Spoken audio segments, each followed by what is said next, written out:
एक गांव में शेखर नाम का 22 वर्षीय युवक रहा करता था। शेखर पढ़ाई लिखाई में बहुत ही ज्यादा होशियार था, मगर शेखर के माता पिता बहुत गरीब थे। शेखर का जब कॉलेज जाने का नंबर आया तो उसके पिता कमल प्रसाद अपने बेटे शेखर से बोले, बेटा, हमसे जहाँ तक हो सका हमने तुम्हें पढ़ाया लिखाया, लेकिन इसके आगे अब हम तुम्हें नहीं पढ़ा सकते। लेकिन क्यों पिताजी? आप तो जानते हैं कि मेरा कॉलेज जाने का सपना है। मैं पढ़ लिख कर बड़ा आदमी बनना चाहता हूँ। शेखर की बात सुनकर शेखर की माँ अनीता ममता भरी नजरों से शेखर की ओर देखकर बोली, हर माता पिता यही चाहते हैं बेटा कि उनका बेटा बड़ा होकर अच्छे कॉलेज में जाए और वो अपने माता पिता का खूब नाम रोशन करे। लेकिन तुम तो जानते हो, तुम्हारे पिता ने तुम्हें मजदूरी करके यहाँ तक पढ़ाया है। कॉलेज की फीस का बोझ अब वो नहीं उठा सकते। कोई बात नहीं माँ, मैं पिताजी का दर्द समझता हूँ। मैं जानता हूँ कि पिताजी ने एक एक रुपया जमा करके मुझे इंटर कराया है, लेकिन अब मैं बड़ा हो गया हूँ। मैंने इतनी शिक्षा प्राप्त कर ली है कि अब मैं बच्चों को पढ़ाकर अपने कॉलेज की फीस निकाल सकता हूँ। पूरे गांव में सिर्फ तुम ही ने इंटर किया है बेटा, वरना तुम तो जानते ही हो कि हमारे गांव का मुखिया किसी भी माता पिता को अपने बच्चों को पढ़ाने की सलाह नहीं देता। इस गांव में जिस किसी भी माता पिता ने अपने बच्चों को पढ़ाने के लिए सोचा तो मुखिया ने हमेशा उनके कान भर दिए। तुम्हारी माँ सही कह रही है बेटा। अरे लोग तो शिक्षा के फायदे बताते हैं, लेकिन हमारे गांव का मुखिया तो शिक्षा के नुकसान बताने बैठ जाता है। बोलता है कि पढ़ने लिखने के बाद लोग बेकार हो जाते हैं, वो किसी काम के नहीं रहते। मेहनत करने से फिर वो दिल चुराने लगते हैं और मजदूरी करने में उन्हें शर्म आने लगती है। बेटा, मैं चाहती हूँ कि अब तुम अपने पिता के काम में हाथ बटाओ। तुम्हारे पिता अब बूढ़े हो चुके हैं। आपको क्या लगता है माँ कि मैं नहीं चाहता कि पिताजी अब आराम से बैठें? लेकिन आप ही बताइए, आप क्या चाहती हैं? क्या मैं भी पिताजी की तरह मजदूरी करूं? नहीं माँ, मैं कुछ अलग करना चाहता हूँ। इतना कहकर शेखर वहाँ से चला गया। कमला प्रसाद अपनी पत्नी की ओर देखते हुए बोले, कोई बात नहीं, वो कुछ अलग और नया करना चाहता है तो इसमें गलत क्या है? मेरा मन कहता है कि मेरा बेटा कुछ न कुछ बड़ा करेगा। अगले दिन शेखर अपना बैग पैक करके शहर जाने की तैयारी करने लगा। कहाँ जा रहे हो शेखर? मैं शहर जा रहा हूँ माँ। शहर में मेरा दोस्त नितिन रहता है। मैं उसके साथ उसके कमरे में रह लूंगा और वहाँ पर मुझे ट्यूशन पढ़ाने के लिए बहुत सारे बच्चे भी मिल जाएंगे। आप दोनों चिंता मत कीजिए और जैसे ही सब कुछ सही हो जाएगा मैं हर महीने आप लोगों को मनी ऑर्डर भेजता रहूंगा। इतना कहकर शेखर घर से निकल गया। शेखर बस स्टैंड पहुंचा ही था कि तभी वहाँ पर गांव का मुखिया टहलते हुए आ गया। शेखर को देखकर मुखिया मजाक उड़ाने वाले अंदाज में शेखर से बोला, क्या हाल है शेखर? कहाँ जाने की तैयारी है? मैं शहर जा रहा हूँ मुखिया जी। हाँ, मैंने सुना है कि तुम शहर में जाकर कॉलेज में पढ़ाई करना चाहते हो। तुम नई पीढ़ी के बच्चों में शर्म नाम की कोई चीज तो बची नहीं है। पिता मजदूरी करते करते बूढ़ा हो गया है, उसका हाथ बटाने की बजाय शहर में मौज मस्ती करने जा रहे हो। अपनी हद में रहिए मुखिया जी। आप क्या चाहते हैं कि मैं भी पिताजी की तरह जीवन भर मजदूर की तरह जीवन व्यतीत कर दूं? मैं अपनी आने वाली पीढ़ी को इन मुसीबतों का सामना नहीं करने दूंगा। इतना कहकर शेखर बस में चढ़ गया और कुछ ही घंटे में वो शहर पहुंच गया। शहर में वो अपने दोस्त नितिन के पास पहुंचा ही था कि उसे अचानक देखकर नितिन चौंक गया। क्या बात है शेखर, तुम अचानक यहाँ कैसे? शेखर ने सारी बात नितिन के सामने रख दी। मुझे ये कहते हुए अच्छा तो नहीं लग रहा है, लेकिन मैं तुम्हारी मदद नहीं कर सकता क्योंकि मेरा रूम पार्टनर 2 दिन के बाद यहाँ पर आ जाएगा। कोई बात नहीं, मैं यहाँ जमीन पर बिस्तर बिछाकर सो जाया करूंगा। वैसे भी तुम और तुम्हारा रूम पार्टनर तो कॉलेज में चले जाते हैं। मैं सुबह और शाम बच्चों को ट्यूशन पढ़ा दिया करूंगा और तुम्हारे साथ कॉलेज चला जाया करूंगा। आई एम सॉरी शेखर, ये बातें कहने में अच्छी लगती हैं, लेकिन सच ये है कि 3 लोग एक रूम में एडजस्ट नहीं कर सकते हैं। तुम्हें यहाँ से जाना होगा और वैसे भी तुम्हें अपने माता पिता को गाँव में अकेला छोड़कर यहाँ नहीं आना चाहिए था। जाओ, जाकर उनके साथ मजदूरी करो। शेखर मुंह लटकाकर वहाँ से चला गया और फुटपाथ पर बैठकर सोचने लगा। अगर गांव वापस चला गया तो सभी लोग मेरा मजाक उड़ाएंगे। समझ में नहीं आता कि अब मैं क्या करूं, कहां जाऊं। शेखर काफी देर तक गहरी सोच में गुम रहा। कुछ देर बाद एक बूढ़ा व्यक्ति शेखर के पास आकर बोला, मैं काफी देर से देख रहा हूँ कि तुम फुटपाथ पर अकेले बैठे हुए हो। कोई परेशानी है तो मुझे बताओ। शेखर ने जब उस बूढ़े को देखा तो उसे उनमें अपने पिता की झलक नजर आई। शेखर ने सारी बात उस बूढ़े व्यक्ति को बता दी कि किस तरह उसके दोस्त नितिन ने उसे अपमानित करके रूम से निकाल दिया। तुम ये क्यों सोचते हो कि तुम पढ़ लिख कर ही बड़े आदमी बन सकते हो?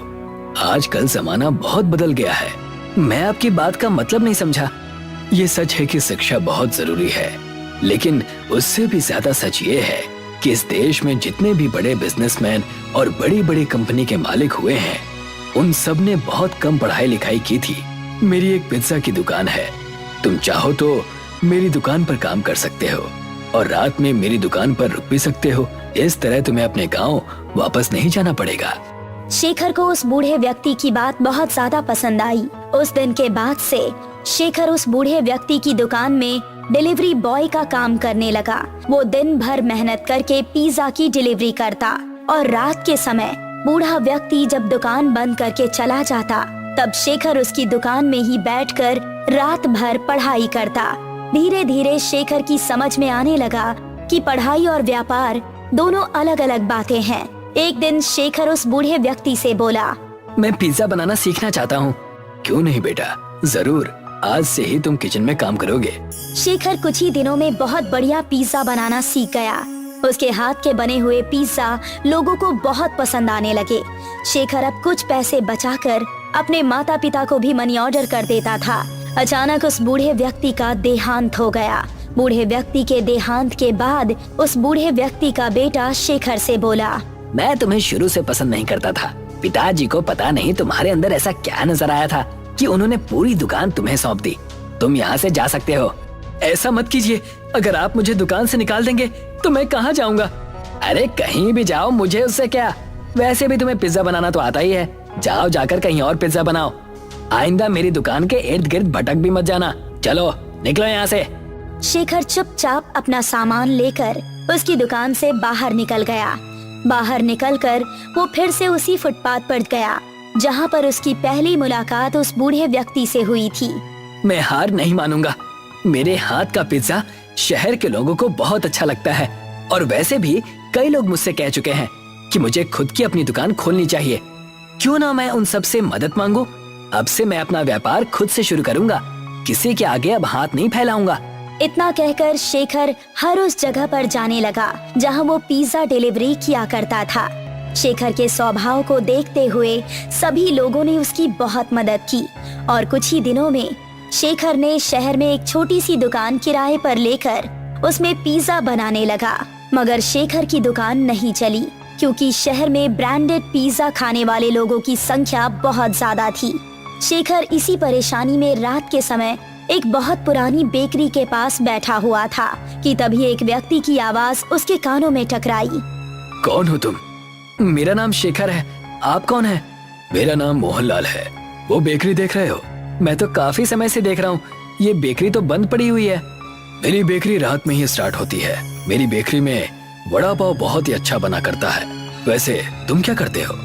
अब मैं आपको क्या बताऊं बाबा, मैं पिज्जा बनाता हूँ।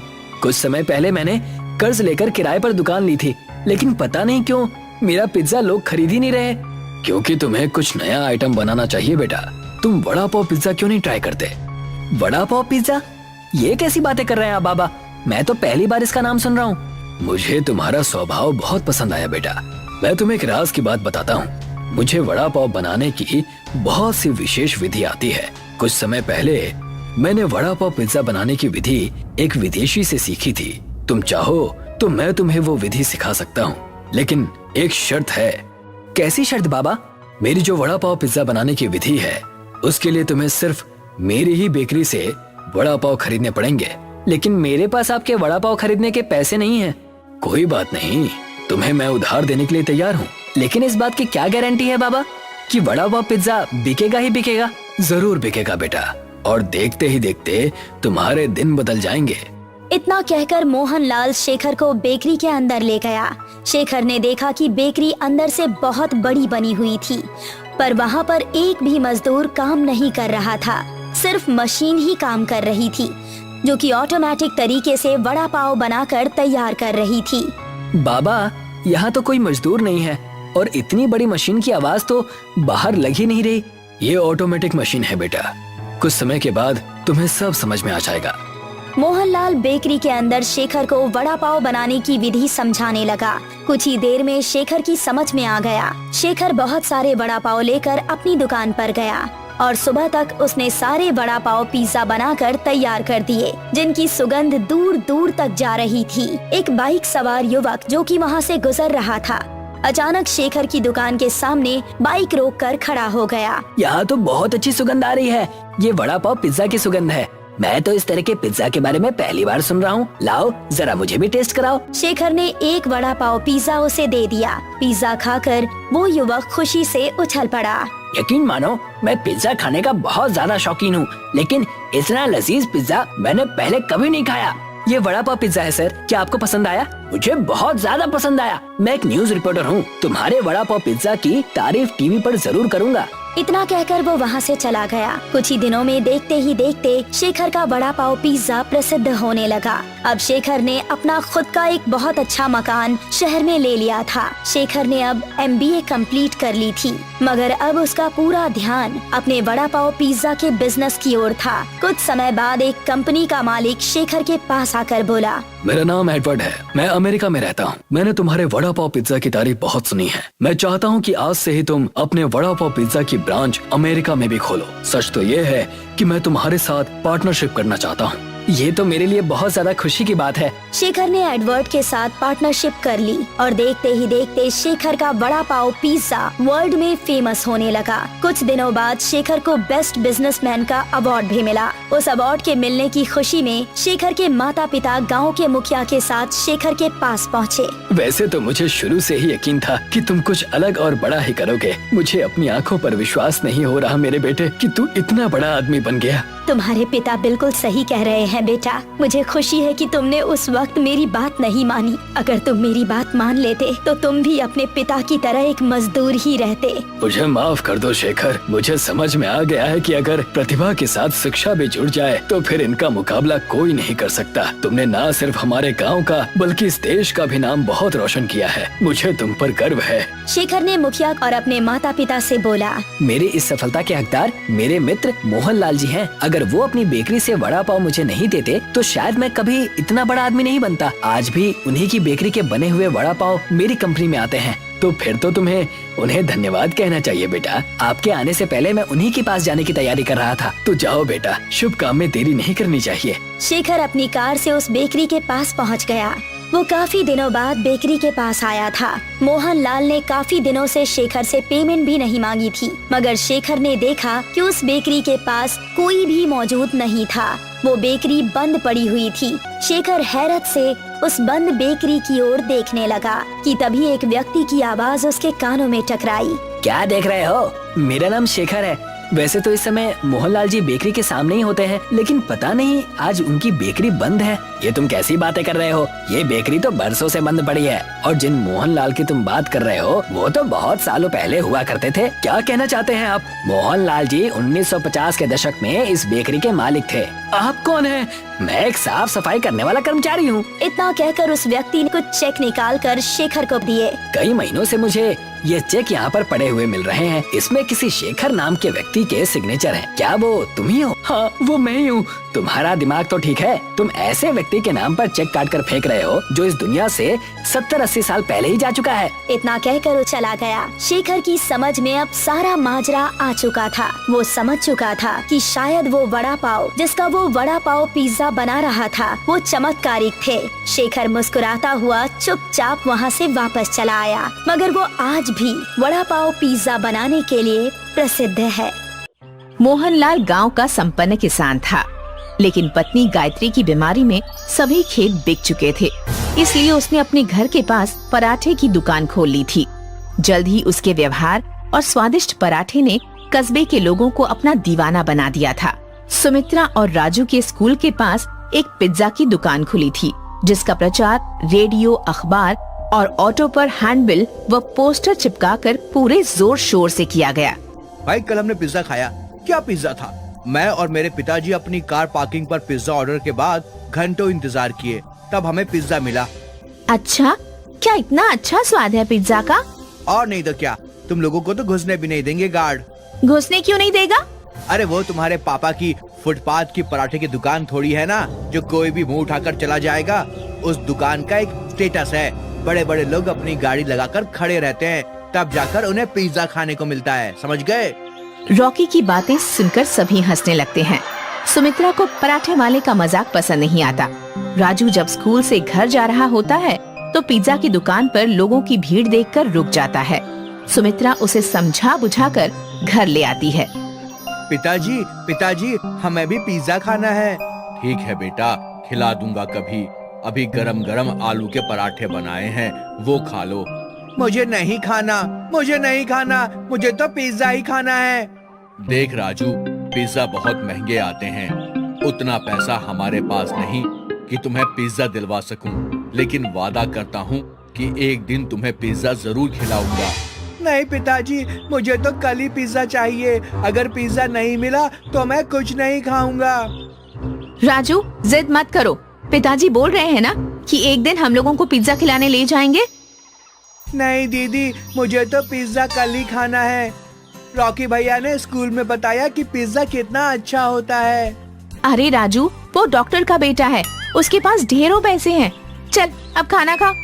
पराठे खाकर बच्चे सो गए, लेकिन मोहनलाल की आंखों से नींद कोसों दूर थी। वह अपनी गरीबी को कोस रहा था कि कितना बेबस है वो, जो अपने बच्चों की मामूली खाने की मांग को भी पूरा नहीं कर सकता। उसकी आंखों में आंसू आ गए। सोचते सोचते न जाने कब उसे नींद आ गई। अगले दिन सुबह बच्चे स्कूल गए। आज भी पूरे स्कूल में पिज्जा की ही चर्चा हो रही थी। दोस्तों, कल मेरा जन्मदिन है और कल मेरी तरफ से कल शाम को सभी को पिज्जा पार्टी है। कल संडे है और स्कूल की भी छुट्टी है। सभी कल शाम में अच्छे अच्छे कपड़े पहन कर आना, ओके? भैया, हम भी आएंगे ना? हमें नहीं बोला आपने? नहीं, तुम लोग वहाँ नहीं जा सकते। वहाँ सभी बड़े बड़े लोग आते हैं, स्टेटस वाले लोग आते हैं। तुम बस पराठे खाओ। चल राजू, इनके पिज्जा से कहीं स्वादिष्ट और अच्छे हमारे पराठे हैं। अरे जा, बंदर को क्या पता कि अदरक का स्वाद क्या होता है। स्कूल के बाहर जो पिज्जा का पोस्टर लगा है ना, उसे ही देखते रहो और पराठे खाओ, समझना कि पिज्जा खा रहे हो। रॉकी, ऐसा नहीं कहते। चलो सुमित्रा, इसे तो ऐसे ही बोलने की आदत है। राजू की फोटो देखकर पराठा खाने वाली बात पर सभी हंसने लगे। सुमित्रा और राजू को बहुत बुरा लगा। दोनों घर आ गए। अरे राजू, यूं मुंह लटकाए क्यों खड़े हो? वो पिताजी, बात ये है कि कल रॉकी का जन्मदिन है और सभी को बुलाया है, पर हमें छोड़कर, क्योंकि वहाँ बड़े बड़े लोग होंगे। बस इतनी सी बात।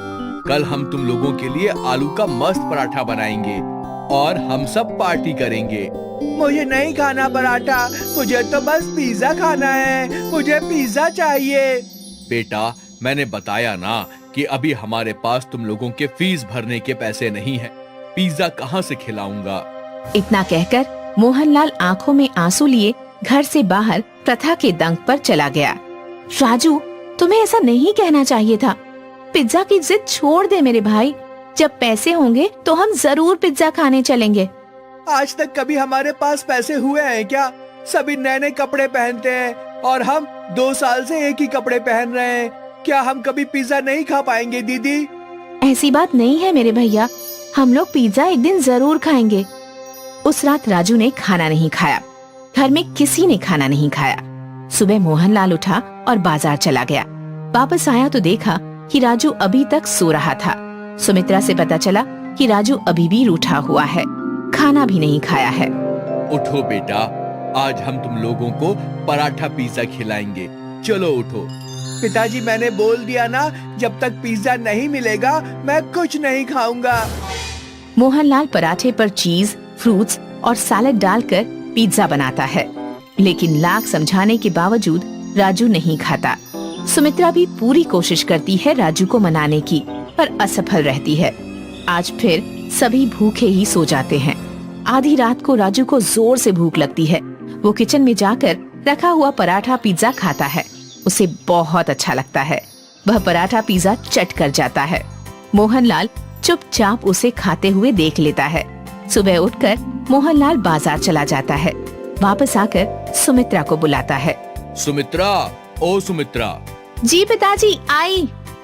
ये ले पैसे और स्कूल से आते समय पिज्जा लेते आना। पिताजी पैसे कहाँ से आए? वो कहीं से आ गए। और हाँ, मैंने टिफिन में पराठा पिज्जा रख दिया है, खा लेना याद से।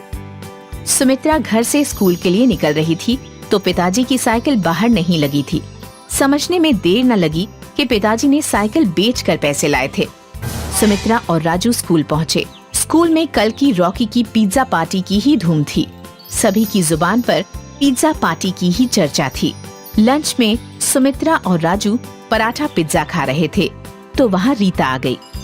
अरे तुम दोनों ये कौन सी डिश खा रहे हो? ये हमारे पिताजी ने बनाया है, पराठा पिज्जा। हाँ, ये स्पेशल डिश पिताजी ने बनाई है। लो तुम भी खाओ, बहुत स्वादिष्ट है। अरे वाह, बहुत मस्त पराठा पिज्जा है। ये तो बहुत ही अच्छा पराठा पिज्जा है। देखो, आओ देखो, पराठा पिज्जा कल के पार्टी वाले पिज्जा से कहीं ज्यादा टेस्टी है। सुमित्रा प्लीज, मुझे भी एक टुकड़ा दो ना। हाँ, ये लो रॉकी, तुम भी खाओ।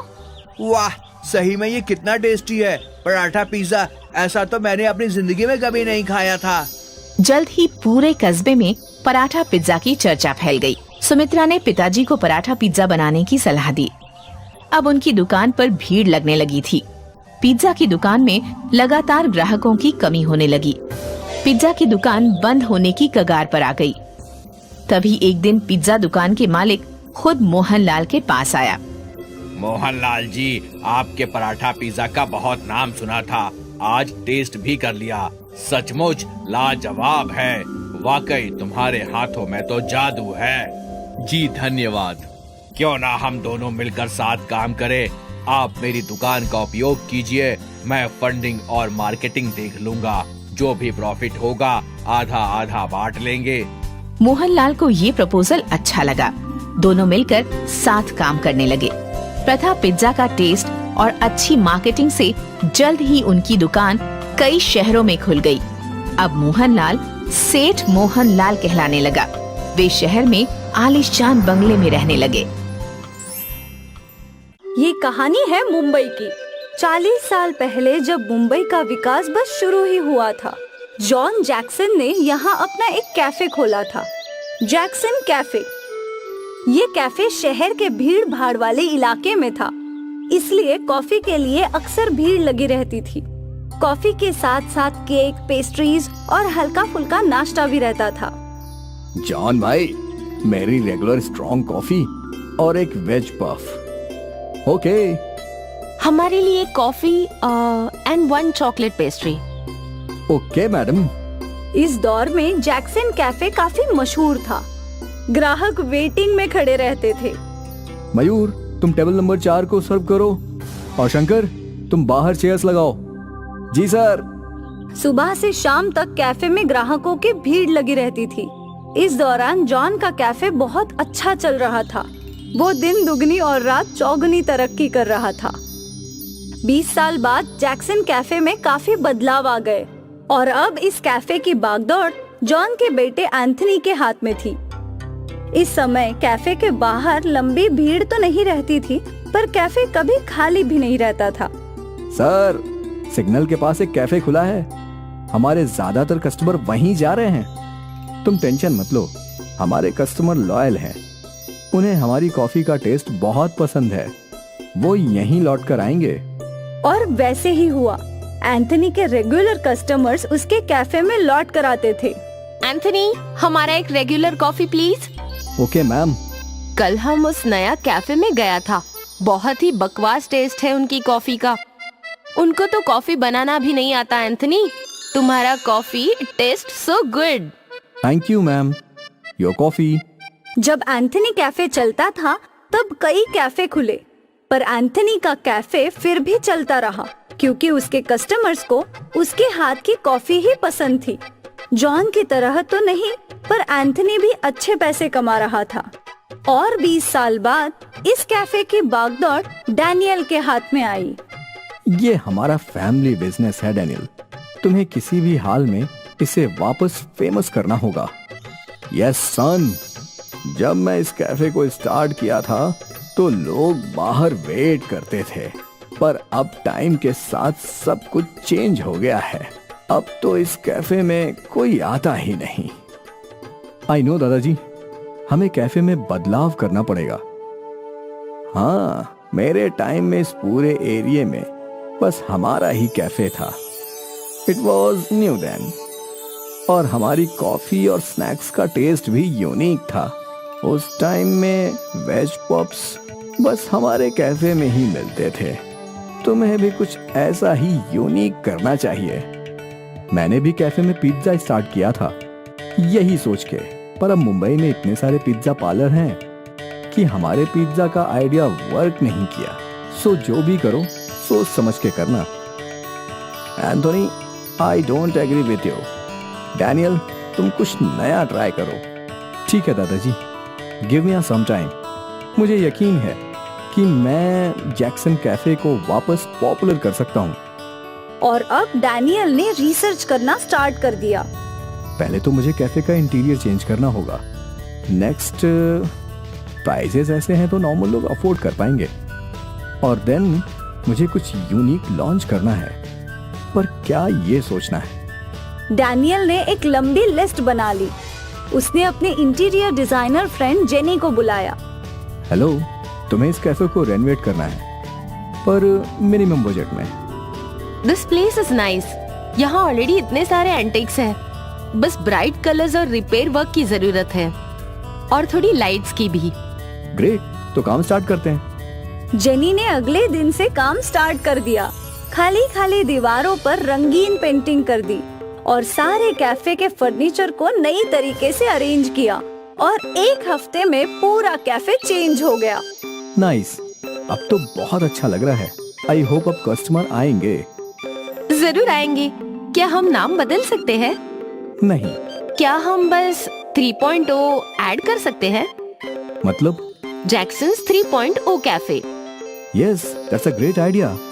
फाइनली जैक्सन्स कैफे का बोर्ड चेंज हो गया। अब डैनियल तैयार था कैफे को शुरू करने के लिए। कैफे बाहर से बहुत ही आकर्षक दिख रहा था, इसलिए यंगस्टर्स आकर्षित होने लगे। डैनियल ने हर वो स्नैक आइटम बेचना स्टार्ट कर दिया जो आजकल के यंगस्टर्स खाते थे। एक फ्रेंच फ्राइज और 2 बर्गर। हमारे लिए एक चिकन पिज्जा। Okay sir. शुरू में काफी कस्टमर्स आने लगे। कॉलेज जाने वाले बच्चे कैफे में आकर तस्वीरें खींचते और उन्हें सोशल मीडिया पर पोस्ट भी करते थे। ये देखकर डैनियल खुश था। उसका खानदानी कैफे एक बार फिर पॉपुलर हो रहा था। पर समय के साथ ग्राहक आना कम हो गया। अब धीरे धीरे कैफे खाली रहने लगा। अब डैनियल परेशान हो गया।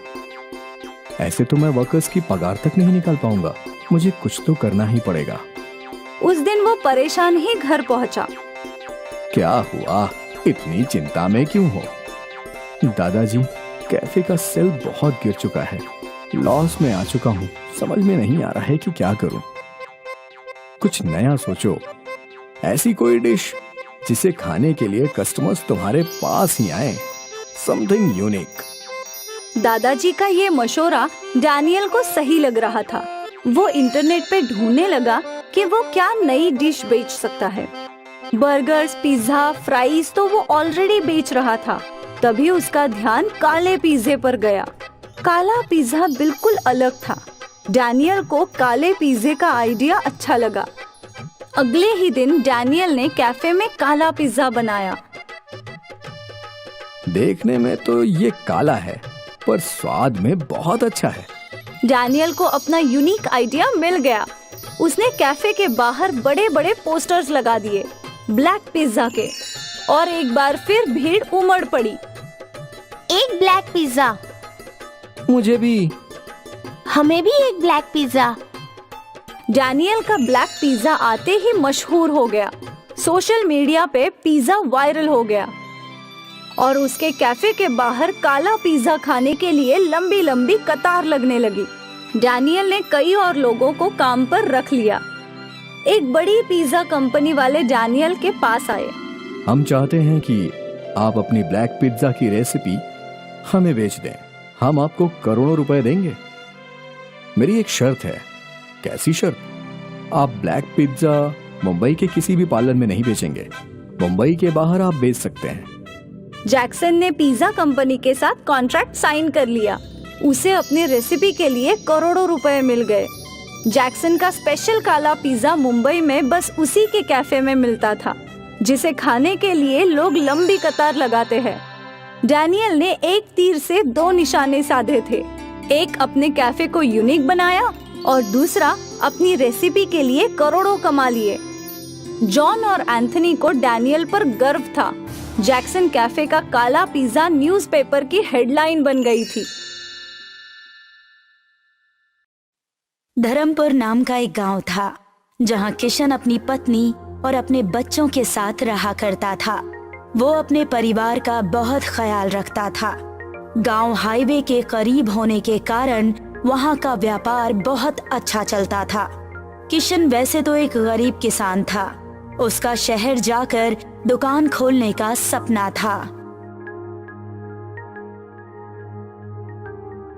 काश मैंने अपनी माँ की बात मान ली होती तो मैं आज इस कदर परेशान नहीं होती और अपना भविष्य तुम्हारे साथ नहीं देखना पड़ता।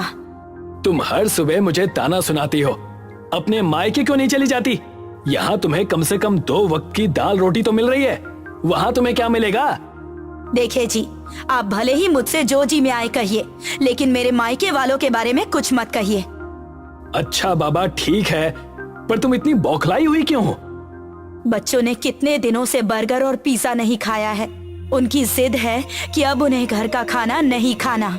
तुम तो जानती हो भाग्यवान, इस बार खेती में ज्यादा बारिश के कारण हमें कितना नुकसान हुआ है। ऊपर से नील गाय कितने सारे आ गए हैं। अब हम खेती बाड़ी तो कर ही नहीं सकते। ये मैं समझ सकती हूँ, पर बच्चों को कौन समझाए?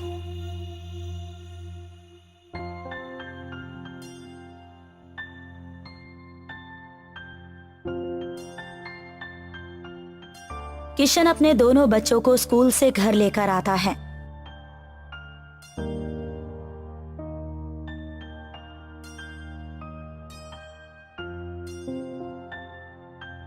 बच्चे घर के अंदर आते ही सवाल पूछने लगते हैं। पापा, मेरा पिज्जा कहाँ है? ना पिज्जा है और ना बर्गर। यहाँ तो कुछ भी नजर नहीं आ रहा। हाँ पापा, मेरे सारे क्लासमेट्स टिफिन में बर्गर और पिज्जा लेकर आते हैं और एक हम है कि भिंडी लौकी खाते रहते हैं। बहुत बेइज्जती होती है हमारी। तुम दोनों चिंता न करो, हमारा समय भी बदलेगा। कुछ दिन और इंतजार कर लो। किशन और बच्चों की बात सुनकर साया की आंखों में आंसू आ गए। तब साया ने किशन से कहा, मैं कुछ दिनों के लिए अपने बच्चों को लेकर अपने मायके चली जाती हूँ। मेरा भाई उन्हें ये सारी चीजें लाकर दे देगा जो आप नहीं दे पा रहे हैं। इतना कहने के बाद साया अपने बच्चों को लेकर अपने मायके चली जाती है और किशन घर पर अकेला रह जाता है।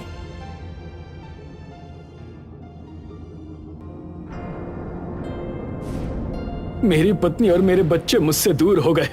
हे भगवान, अब और कैसे दिन देखूंगा मैं? मुझे ही कुछ करना होगा। किशन को रोता देख वहाँ पर गांव के बहुत बड़े जमींदार रामचरण सिंह आ गए और किशन से पूछने लगे, किशन, क्या बात है भाई? क्यों गंगा जमुना बहा रहे हो? ऐसी कौन सी विपदा आन पड़ी? अरे जमींदार साहब आइए, अब क्या बताऊं, खेती बारिश की वजह से खराब हो गई। पत्नी बच्चों को लेकर अपने मायके चली गई। मेरे पास परिवार कहने के लिए अब कुछ बचा ही नहीं है। ना परिवार साथ है, ना किस्मत। जैसा कि मैं तुम्हें देख पा रहा हूँ, बात पैसे की समझ आ रही है कि आर्थिक स्थिति तुम्हारी संकट में है। बिल्कुल सही कहा आपने। मुझे शहर जाकर कोई व्यापार करना है, पर मेरे पास 1 रुपया भी नहीं है। एक काम करो, तुम मुझसे कुछ पैसे ले लो। मैं तुम्हें पूरे 2000 रुपए देता हूँ। उन पैसों से शहर चले जाओ। जब तुम्हारे पास हो जाए तब तुम मुझे मेरे पैसे लौटा देना। और क्या? बड़ी मेहरबानी होगी साहब, इतना मेरे लिए किसी ने भी नहीं किया। मैं बिल्कुल तैयार हूँ, मैं आपके पैसे ब्याज सहित लौटा दूंगा। किशन जमींदार से पैसे ले लेता है और शहर चला जाता है और शहर में दर बदर भटकने के बाद उसे एक आटा चक्की में नौकरी मिल जाती है। किशन, तुम्हें मैं महीने के 8,000 रुपए दूंगा। तुम्हें मन लगाकर आटा चक्की की दुकान में काम करना है। मुझे तुम्हारी कोई भी शिकायत नहीं सुननी। जैसा आप कहें, मैं बिल्कुल ऐसा ही करूंगा। मैं आपको शिकायत का कोई मौका नहीं दूंगा। किशन कुछ दिन उस आटा चक्की में काम करता है। एक दिन हिसाब के हेर फेर की वजह से उसका उस आटा चक्की के मालिक के साथ झगड़ा हो जाता है। मैंने तुम्हें कितना ईमानदार समझा था, पर तुम तो चोर निकले। मुझे तुमसे ये उम्मीद नहीं थी। निकल जाओ मेरी दुकान से और इस बाजार में कभी नजर मत आना। तुम्हें यहाँ अब कोई भी काम नहीं देने वाला। मैंने आपके यहाँ पर कोई भी चोरी नहीं की। आप मुझ पर ऐसा झूठा इल्जाम मत लगाइए।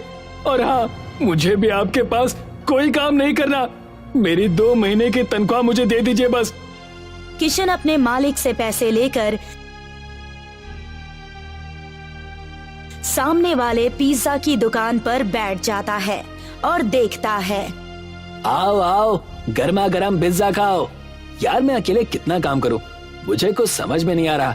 कोई एक बंदा मिल जाए तो मैं उसके ऊपर अपनी जिम्मेदारी सौंप दूं। लच्छू की बात सुनकर किशन उसके पास चला गया और कहने लगा, भाई साहब, क्या मैं आपकी दुकान में काम कर सकता हूँ? मुझे भी पिज्जा बनाना सिखा दीजिए। मैं लोगों के जूठे बर्तन धोने के लिए भी तैयार हूँ। लगता है ये मजबूर है। इसकी मजबूरी का मैं बखूबी फायदा उठाऊंगा। हाँ हाँ, क्यों नहीं। तुम मेरे दुकान में काम कर सकते हो, लेकिन एक ही शर्त पर। मैं तुम्हें तनख्वाह सिर्फ 2,000 ही दूंगा और काम पूरे दिन करवाऊंगा। मुझे ये शर्त मंजूर है। मैं जरूर काम करूंगा। इतना कहकर किशन उस दुकान पर काम करने लगा। धीरे धीरे 1 महीने बीत चुके थे। किशन अब पिज्जा बनाना बखूबी जान चुका था।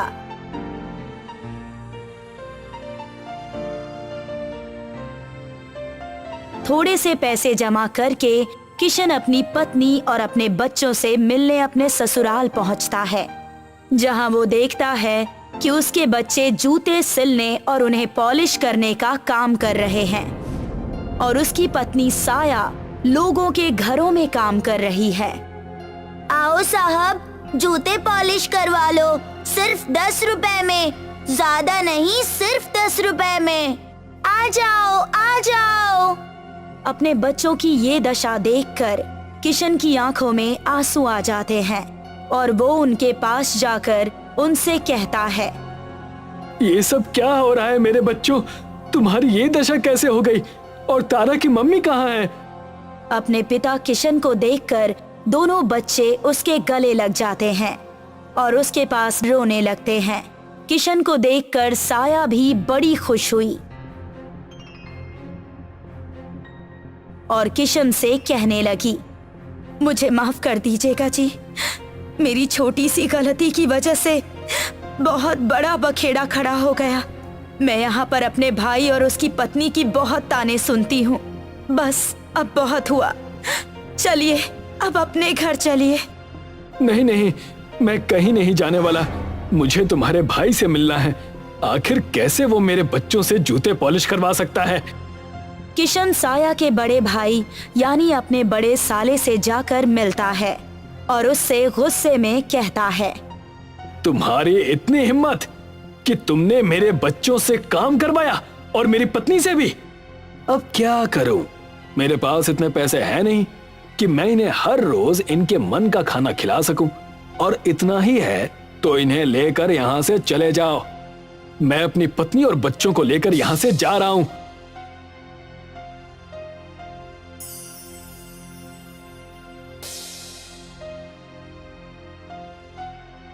किशन अपने बच्चों और अपनी पत्नी के साथ अपने गांव चला आता है और देखता है कि रामचरण ने उसके घर और खेतों पर कब्जा कर रखा है। अरे आओ किशन आओ, मेरे ब्याज के पैसे मुझे दे देना और अपना घर छुड़वा लेना। पर 2,000 रुपए के लिए आपने मेरा घर और खेत कैसे ले लिया?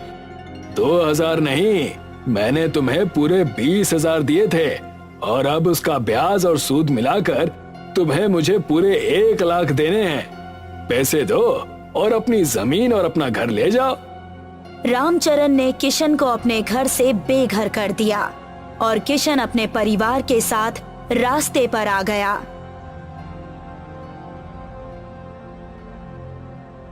और तब किशन ने अपनी पत्नी साया से कहा, तुम चिंता ना करो भाग्यवान, मेरे पास एक तरकीब है जो हमें करनी है। मैं कुछ समझी नहीं, आप कहना क्या चाहते हैं? जब मैं शहर में था तो मैंने पिज्जा बनाने का काम सीखा था और अब मैं वही इस गांव के पास लगे हुए हाईवे के सामने खोलूंगा और पिज्जा बेचूंगा। क्या सच? आप सच में पिज्जा की दुकान खोलेंगे? जैसा आप कहें जी, मैं तो कब से चाहती हूँ कि ऐसा कुछ हो और मैं दुकान चलाऊं। और तो और मुझ में दुकान चलाने का हुनर भी है। तब देर किस बात की, हम ऐसा ही करेंगे। किशन और साया ने हाईवे के एक जमीन पर एक छोटा सा पिज्जा का दुकान खोल लिया और उसका नाम रखा पिज्जा एक्सप्रेस हाईवे। देखते ही देखते दुकान चल पड़ी और उस दुकान पर भारी भीड़ इकट्ठा रहने लगी। देखा भाग्यवान, मैंने कहा था ना, हम जरूर काबिल होंगे, बस हमें मेहनत और लगन से सारे काम करने हैं। आपने सही कहा। अब बच्चे स्कूल में भी जाएंगे और हम उन्हें अच्छे कपड़े और अच्छा संस्कार भी देंगे। एक तरफ किशन के घर पर खुशियां आई हुई थीं, दूसरी तरफ रामचरण किशन की कामयाबी से जलने लगा था। रामचरण ने तय किया, उस किशन ने तो काया ही पलट दी और अब ये मैं देख नहीं सकता। कल मुझे मेरे पैसे देकर अपना घर और खेत दोनों मुझसे ले गया। मालिक, आप भी खामखा चिंता कर रहे हैं, हमें बस उसकी दुकान तोड़नी ही तो है, और क्या। आज ही रात को हम उसकी दुकान तोड़ देंगे। भाई साहब, आपके पास कुछ खाने को है? मैं कई दिनों से भूखी हूँ। आइए बहन जी, आप दुकान के अंदर आइए और पिज्जा खाइए। साया ने खुद अपने हाथों से एक पिज्जा उस सुंदर औरत को परोसा। वाह, ये तो बड़ा ही स्वादिष्ट पिज्जा है, पर मेरे पास देने के लिए तुम्हें पैसे नहीं हैं। मेरी पत्नी ने आपको बहन कहा है और आप अब घर की हुई, आप पैसों की चिंता ना कीजिए और पेट भर के खाइए। जैसे ही किशन ने इतना कहा, उस सुंदर औरत ने एक परी का रूप धारण कर लिया और उनसे कहने लगी, हमेशा खुश रहो किशन और साया, मैं एक मायावी परी हूँ। तुम्हारी नेकी और तुम्हारी ईमानदारी ने मेरा मन मोहित कर लिया। अब से तुम जो भी पिज्जा बनाओगे वो विशाल पिज्जा बन जाएगा और एक पिज्जा खाते ही सभी का पेट भर जाएगा। तुम्हारे दुकान को अब कोई हानि नहीं पहुंचा सकता। हमेशा खुश रहो। इतना कहकर वो परी वहां से गायब हो गई और किशन और साया उस परी के आशीर्वाद से बहुत ज्यादा खुश हो गए।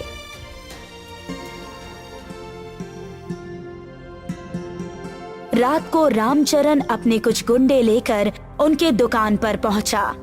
जाओ, इसकी दुकान को हाईवे से नीचे गिरा दो, आप चिंता न करिए। जैसे ही वो गुंडे उस पिज्जा एक्सप्रेस हाईवे की दुकान के पास पहुंचे,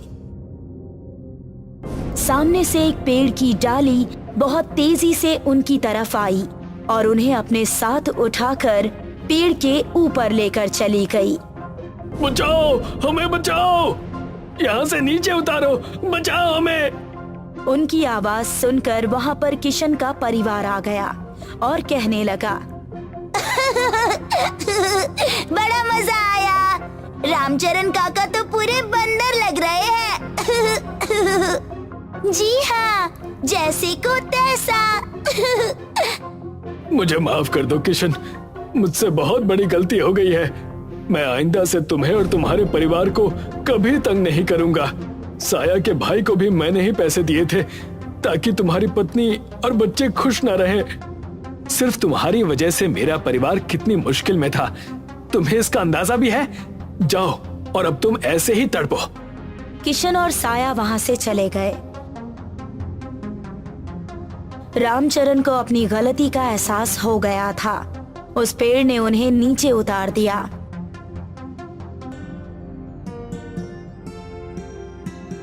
तब से किशन अपना पिज़्ज़ा एक्सप्रेस हाईवे बहुत अच्छे से चलाने लगा और खुशहाल जिंदगी जीने लगा। एक गांव में शेखर नाम का 22 वर्षीय युवक रहा करता था। शेखर पढ़ाई लिखाई में बहुत ही ज्यादा होशियार था, मगर शेखर के माता पिता बहुत गरीब थे। शेखर का जब कॉलेज जाने का नंबर आया तो उसके पिता कमल प्रसाद अपने बेटे शेखर से बोले, बेटा, हमसे जहाँ तक हो सका हमने तुम्हें पढ़ाया लिखाया, लेकिन इसके आगे अब हम तुम्हें नहीं पढ़ा सकते। लेकिन क्यों पिताजी? आप तो जानते हैं कि मेरा कॉलेज जाने का सपना है। मैं पढ़ लिख कर बड़ा आदमी बनना चाहता हूँ। शेखर की बात सुनकर शेखर की माँ अनीता ममता भरी नजरों से शेखर की ओर देखकर बोली, हर माता पिता यही चाहते हैं बेटा कि उनका बेटा बड़ा होकर अच्छे कॉलेज में जाए और वो अपने माता पिता का खूब नाम रोशन करे। लेकिन तुम तो जानते हो, तुम्हारे पिता ने तुम्हें मजदूरी करके यहाँ तक पढ़ाया है। कॉलेज की फीस का बोझ अब वो नहीं उठा सकते। कोई बात नहीं माँ, मैं पिताजी का दर्द समझता हूँ। मैं जानता हूँ कि पिताजी ने एक एक रुपया जमा करके मुझे इंटर कराया है, लेकिन अब मैं बड़ा हो गया हूँ। मैंने इतनी शिक्षा प्राप्त कर ली है कि अब मैं बच्चों को पढ़ाकर अपने कॉलेज की फीस निकाल सकता हूँ। पूरे गांव में सिर्फ तुम ही ने इंटर किया है बेटा, वरना तुम तो जानते ही हो कि हमारे गांव का मुखिया किसी भी माता पिता को अपने बच्चों को पढ़ाने की सलाह नहीं देता। इस गांव में जिस किसी भी माता पिता ने अपने बच्चों को पढ़ाने के लिए सोचा तो मुखिया ने हमेशा उनके कान भर दिए। तुम्हारी माँ सही कह रही है बेटा। अरे लोग तो शिक्षा के फायदे बताते हैं, लेकिन हमारे गांव का मुखिया तो शिक्षा के नुकसान बताने बैठ जाता है। बोलता है कि पढ़ने लिखने के बाद लोग बेकार हो जाते हैं, वो किसी काम के नहीं रहते। मेहनत करने से फिर वो दिल चुराने लगते हैं और मजदूरी करने में उन्हें शर्म आने लगती है। बेटा, मैं चाहती हूँ कि अब तुम अपने पिता के काम में हाथ बटाओ। तुम्हारे पिता अब बूढ़े हो चुके हैं। आपको क्या लगता है माँ कि मैं नहीं चाहता कि पिताजी अब आराम से बैठें? लेकिन आप ही बताइए, आप क्या चाहती हैं? क्या मैं भी पिताजी की तरह मजदूरी करूं? नहीं माँ, मैं कुछ अलग करना चाहता हूँ। इतना कहकर शेखर वहाँ से चला गया। कमला प्रसाद अपनी पत्नी की ओर देखते हुए बोले, कोई बात नहीं, वो कुछ अलग और नया करना चाहता है तो इसमें गलत क्या है? मेरा मन कहता है कि मेरा बेटा कुछ न कुछ बड़ा करेगा। अगले दिन शेखर अपना बैग पैक करके शहर जाने की तैयारी करने लगा। कहाँ जा रहे हो शेखर? मैं शहर जा रहा हूँ माँ। शहर में मेरा दोस्त नितिन रहता है। मैं उसके साथ उसके कमरे में रह लूंगा और वहाँ पर मुझे ट्यूशन पढ़ाने के लिए बहुत सारे बच्चे भी मिल जाएंगे। आप दोनों चिंता मत कीजिए, और जैसे ही सब कुछ सही हो जाएगा मैं हर महीने आप लोगों को मनी ऑर्डर भेजता रहूंगा। इतना कहकर शेखर घर से निकल गया। शेखर बस स्टैंड पहुंचा ही था कि तभी वहां पर गांव का मुखिया टहलते हुए आ गया। शेखर को देखकर मुखिया मजाक उड़ाने वाले अंदाज में शेखर से बोला, क्या हाल है शेखर? कहाँ जाने की तैयारी है? मैं शहर जा रहा हूँ मुखिया जी। हाँ, मैंने सुना है कि तुम शहर में जाकर कॉलेज में पढ़ाई करना चाहते हो। तुम नई पीढ़ी के बच्चों में शर्म नाम की कोई चीज तो बची नहीं है। पिता मजदूरी करते करते बूढ़ा हो गया है, उसका हाथ बटाने की बजाय शहर में मौज मस्ती करने जा रहे हो। अपनी हद में रहिए मुखिया जी। आप क्या चाहते हैं कि मैं भी पिताजी की तरह जीवन भर मजदूर की तरह जीवन व्यतीत कर दूं? मैं अपनी आने वाली पीढ़ी को इन मुसीबतों का सामना नहीं करने दूंगा। इतना कहकर शेखर बस में चढ़ गया और कुछ ही घंटे में वो शहर पहुंच गया। शहर में वो अपने दोस्त नितिन के पास पहुंचा ही था कि उसे अचानक देखकर नितिन चौंक गया। क्या बात है शेखर, तुम अचानक यहाँ कैसे? शेखर ने सारी बात नितिन के सामने रख दी। मुझे ये कहते हुए अच्छा तो नहीं लग रहा है, लेकिन मैं तुम्हारी मदद नहीं कर सकता क्योंकि मेरा रूम पार्टनर 2 दिन के बाद यहाँ पर आ जाएगा। कोई बात नहीं, मैं यहाँ जमीन पर बिस्तर बिछाकर सो जाया करूंगा। वैसे भी तुम और तुम्हारा रूम पार्टनर तो कॉलेज में चले जाते हैं। मैं सुबह और शाम बच्चों को ट्यूशन पढ़ा दिया करूंगा और तुम्हारे साथ कॉलेज चला जाया करूंगा। आई एम सॉरी शेखर, ये बातें कहने में अच्छी लगती हैं, लेकिन सच ये है कि 3 लोग एक रूम में एडजस्ट नहीं कर सकते हैं। तुम्हें यहाँ से जाना होगा, और वैसे भी तुम्हें अपने माता पिता को गाँव में अकेला छोड़कर यहाँ नहीं आना चाहिए था। जाओ, जाकर उनके साथ मजदूरी करो। शेखर मुंह लटकाकर वहाँ से चला गया। और फुटपाथ पर बैठकर सोचने लगा। अगर गांव वापस चला गया तो सभी लोग मेरा मजाक उड़ाएंगे। समझ में नहीं आता कि अब मैं क्या करूं, कहां जाऊं। शेखर काफी देर तक गहरी सोच में गुम रहा। कुछ देर बाद एक बूढ़ा व्यक्ति शेखर के पास आकर बोला, मैं काफी देर से देख रहा हूँ कि तुम फुटपाथ पर अकेले बैठे हुए हो। कोई परेशानी है तो मुझे बताओ। शेखर ने जब उस बूढ़े को देखा तो उसे उनमें अपने पिता की झलक नजर आई। शेखर ने सारी बात उस बूढ़े व्यक्ति को बता दी कि किस तरह उसके दोस्त नितिन ने उसे अपमानित करके रूम से निकाल दिया। तुम ये क्यों सोचते हो कि तुम पढ़ लिख कर ही बड़े आदमी बन सकते हो? आजकल जमाना बहुत बदल गया है। मैं आपकी बात का मतलब नहीं समझा। ये सच है कि शिक्षा बहुत जरूरी है, लेकिन उससे भी ज्यादा सच ये है कि इस देश में जितने भी बड़े बिजनेसमैन और बड़ी बड़ी कंपनी के मालिक हुए हैं, उन सब ने बहुत कम पढ़ाई लिखाई की थी। मेरी एक पिज्जा की दुकान है। तुम चाहो तो मेरी दुकान पर काम कर सकते हो और रात में मेरी दुकान पर रुक भी सकते हो। इस तरह तुम्हें अपने गांव वापस नहीं जाना पड़ेगा। शेखर को उस बूढ़े व्यक्ति की बात बहुत ज्यादा पसंद आई। उस दिन के बाद से शेखर उस बूढ़े व्यक्ति की दुकान में डिलीवरी बॉय का काम करने लगा। वो दिन भर मेहनत करके पिज्जा की डिलीवरी करता और रात के समय बूढ़ा व्यक्ति जब दुकान बंद करके चला जाता तब शेखर उसकी दुकान में ही बैठकर रात भर पढ़ाई करता। धीरे धीरे शेखर की समझ में आने लगा कि पढ़ाई और व्यापार दोनों अलग अलग बातें हैं। एक दिन शेखर उस बूढ़े व्यक्ति से बोला, मैं पिज्जा बनाना सीखना चाहता हूँ। क्यों नहीं बेटा, जरूर, आज से ही तुम किचन में काम करोगे। शेखर कुछ ही दिनों में बहुत बढ़िया पिज्जा बनाना सीख गया। उसके हाथ के बने हुए पिज्जा लोगों को बहुत पसंद आने लगे। शेखर अब कुछ पैसे बचाकर अपने माता पिता को भी मनी ऑर्डर कर देता था। अचानक उस बूढ़े व्यक्ति का देहांत हो गया। बूढ़े व्यक्ति के देहांत के बाद उस बूढ़े व्यक्ति का बेटा शेखर से बोला, मैं तुम्हें शुरू से पसंद नहीं करता था। पिताजी को पता नहीं तुम्हारे अंदर ऐसा क्या नजर आया था कि उन्होंने पूरी दुकान तुम्हें सौंप दी। तुम यहाँ से जा सकते हो। ऐसा मत कीजिए। अगर आप मुझे दुकान से निकाल देंगे तो मैं कहाँ जाऊँगा? अरे कहीं भी जाओ, मुझे उससे क्या। वैसे भी तुम्हें पिज्जा बनाना तो आता ही है। जाओ, जाकर कहीं और पिज्जा बनाओ। आइंदा मेरी दुकान के इर्द गिर्द भटक भी मत जाना। चलो निकलो यहाँ से। शेखर चुपचाप अपना सामान लेकर उसकी दुकान से बाहर निकल गया। बाहर निकलकर वो फिर से उसी फुटपाथ पर गया जहाँ पर उसकी पहली मुलाकात उस बूढ़े व्यक्ति से हुई थी। मैं हार नहीं मानूंगा। मेरे हाथ का पिज्जा शहर के लोगों को बहुत अच्छा लगता है और वैसे भी कई लोग मुझसे कह चुके हैं कि मुझे खुद की अपनी दुकान खोलनी चाहिए। क्यों ना मैं उन सब से मदद मांगू। अब से मैं अपना व्यापार खुद से शुरू करूंगा। किसी के आगे अब हाथ नहीं फैलाऊंगा। इतना कहकर शेखर हर उस जगह पर जाने लगा जहां वो पिज्जा डिलीवरी किया करता था। शेखर के स्वभाव को देखते हुए सभी लोगों ने उसकी बहुत मदद की और कुछ ही दिनों में शेखर ने शहर में एक छोटी सी दुकान किराए पर लेकर उसमें पिज्जा बनाने लगा। मगर शेखर की दुकान नहीं चली क्योंकि शहर में ब्रांडेड पिज्जा खाने वाले लोगों की संख्या बहुत ज्यादा थी। शेखर इसी परेशानी में रात के समय एक बहुत पुरानी बेकरी के पास बैठा हुआ था कि तभी एक व्यक्ति की आवाज उसके कानों में टकराई। कौन हो तुम? मेरा नाम शेखर है। आप कौन है? मेरा नाम मोहनलाल है। वो बेकरी देख रहे हो? मैं तो काफी समय से देख रहा हूँ। ये बेकरी तो बंद पड़ी हुई है। मेरी बेकरी रात में ही स्टार्ट होती है। मेरी बेकरी में वड़ा पाव बहुत ही अच्छा बना करता है। वैसे तुम क्या करते हो? अब मैं आपको क्या बताऊं बाबा, मैं पिज्जा बनाता हूँ। कुछ समय पहले मैंने कर्ज लेकर किराए पर दुकान ली थी, लेकिन पता नहीं क्यों मेरा पिज्जा लोग खरीद ही नहीं रहे। क्योंकि तुम्हें कुछ नया आइटम बनाना चाहिए बेटा। तुम वड़ा पाव पिज्जा क्यों नहीं ट्राई करते? वड़ा पाव पिज्जा? ये कैसी बातें कर रहे हैं आप बाबा? मैं तो पहली बार इसका नाम सुन रहा हूँ। मुझे तुम्हारा स्वभाव बहुत पसंद आया बेटा। मैं तुम्हें एक राज की बात बताता हूँ। मुझे वड़ा पाव बनाने की बहुत सी विशेष विधि आती है।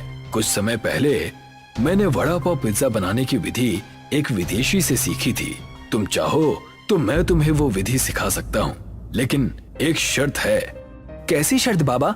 मेरी जो वड़ा पाव पिज्जा बनाने की विधि है उसके लिए तुम्हें सिर्फ मेरी ही बेकरी से वड़ा पाव खरीदने पड़ेंगे, लेकिन मेरे पास आपके वड़ा पाव खरीदने के पैसे नहीं हैं। कोई बात नहीं, तुम्हें मैं उधार देने के लिए तैयार हूँ, लेकिन इस बात की क्या गारंटी है बाबा कि वड़ा पाव पिज्जा बिकेगा ही बिकेगा? जरूर बिकेगा बेटा, और देखते ही देखते तुम्हारे दिन बदल जाएंगे। इतना कहकर मोहनलाल शेखर को बेकरी के अंदर ले गया।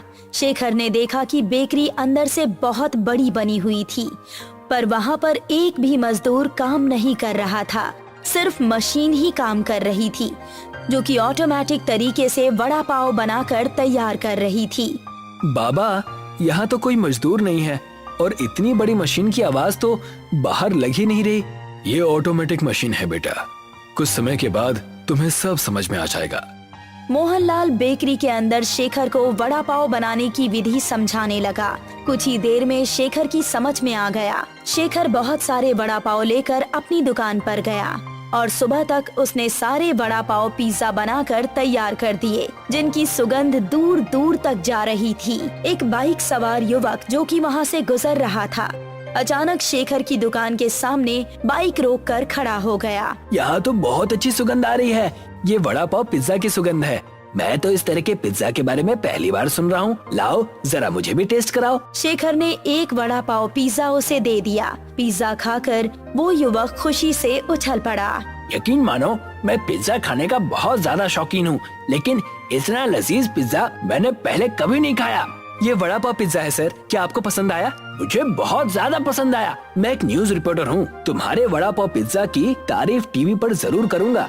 इतना कहकर वो वहाँ से चला गया। कुछ ही दिनों में देखते ही देखते शेखर का वड़ा पाव पिज्जा प्रसिद्ध होने लगा। अब शेखर ने अपना खुद का एक बहुत अच्छा मकान शहर में ले लिया था। शेखर ने अब MBA कंप्लीट कर ली थी, मगर अब उसका पूरा ध्यान अपने वड़ा पाव पिज्जा के बिजनेस की ओर था। कुछ समय बाद एक कंपनी का मालिक शेखर के पास आकर बोला, मेरा नाम एडवर्ड है, मैं अमेरिका में रहता हूँ। मैंने तुम्हारे वड़ा पाव पिज्जा की तारीफ बहुत सुनी है। मैं चाहता हूँ कि आज से ही तुम अपने वड़ा पाव पिज्जा की ब्रांच अमेरिका में भी खोलो। सच तो ये है कि मैं तुम्हारे साथ पार्टनरशिप करना चाहता हूँ। ये तो मेरे लिए बहुत ज्यादा खुशी की बात है। शेखर ने एडवर्ड के साथ पार्टनरशिप कर ली और देखते ही देखते शेखर का वड़ा पाव पिज्जा वर्ल्ड में फेमस होने लगा। कुछ दिनों बाद शेखर को बेस्ट बिजनेसमैन का अवार्ड भी मिला। उस अवार्ड के मिलने की खुशी में शेखर के माता पिता गांव के मुखिया के साथ शेखर के पास पहुँचे। वैसे तो मुझे शुरू से ही यकीन था कि तुम कुछ अलग और बड़ा ही करोगे।